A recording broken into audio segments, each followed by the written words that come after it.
Welcome to the Interreg Italia Malta I Know seminars.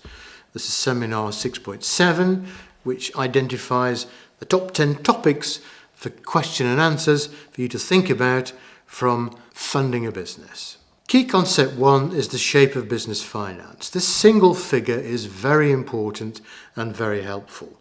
Almost all businesses have the same shape of business finance when a cash flow forecast is plotted against time. Quite simply, more goes out at startup than comes in, although that changes over time. Knowing the size and duration of the deficit determines startup finance. Key concept 2, minimize the deficit. Raising business finance is not easy, especially for the startup business. So do not waste cash on making purchases, but use the cash to make progress and add value to the business. Hence, capital expenditure, buying stuff instead of renting, is a poor use of cash for the new business. Remember that you can rent almost anything, even people. It's called employment. Spend your cash wisely and make sure that you have enough before you launch your business. Key concept 3, grant funding. This is often available from local, regional or national government initiatives. Provides early stage support up for new businesses, often when banks would not. It's great. Remember that grant funding normally does not need to be repaid, but there are usually deliverables that must be met. Your company may have a total limit on government help, called state aid, which is an amount that all grants received must not exceed. Key concept 4, crowdfunding.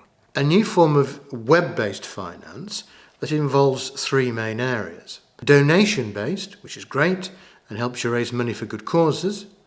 Reward-based, which is great, since people give money in exchange for rewards, perhaps including the supply of goods and services not yet on the market. And equity-based, which is not so well established, and some people recognise significant issues, including having to deal with lots of shareholders. Always get financial advice and check out the crowdfunding website before proceeding. Key concept 5, the cash flow forecast. This is the projected income and costs for a new business over a period of time. Usually created with an Excel spreadsheet showing types of income outgoings with monthly and annual totals. The best format is 1 page per year, and so in a typical business plan over 3 years, that simply means 3 pages of cash flow forecasts. It's the most important financial report for startups and used as the basis for any projected profit and loss or balance sheet as requested by bankers or other financiers. Key concept 6, debt finance. Business loans that have to be repaid over an agreed period. Overdrafts are facilities that are repayable on demand. It may require the use of company or personal assets to secure them. Banks will be unwilling to lend to new businesses if they do not have any revenue coming in and hence the ability to repay the loan. Key concept 7, equity finance. This is a way of raising cash for the business by selling new shares, but it's only possible with a limited company that can issue shares. The founders do not sell their own shares, rather investors buy new shares and become owners alongside the original founders, with ownership in proportion to the number of shares held. It's only possible to attract investors when the business has great potential for growth and has a clear exit strategy for later sale of the company.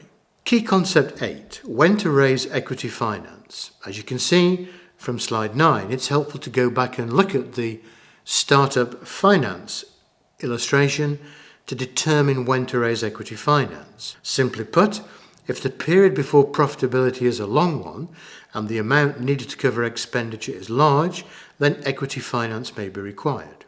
This is because debt finance is not possible if the business is unable to repay a loan quickly. Further, it may be the case that a large amount of money is needed so that equity finance has to be raised in multiple rounds. So key concept 8 requires knowledge, experience, and really somebody who's done it before to guide you if you're new to the area.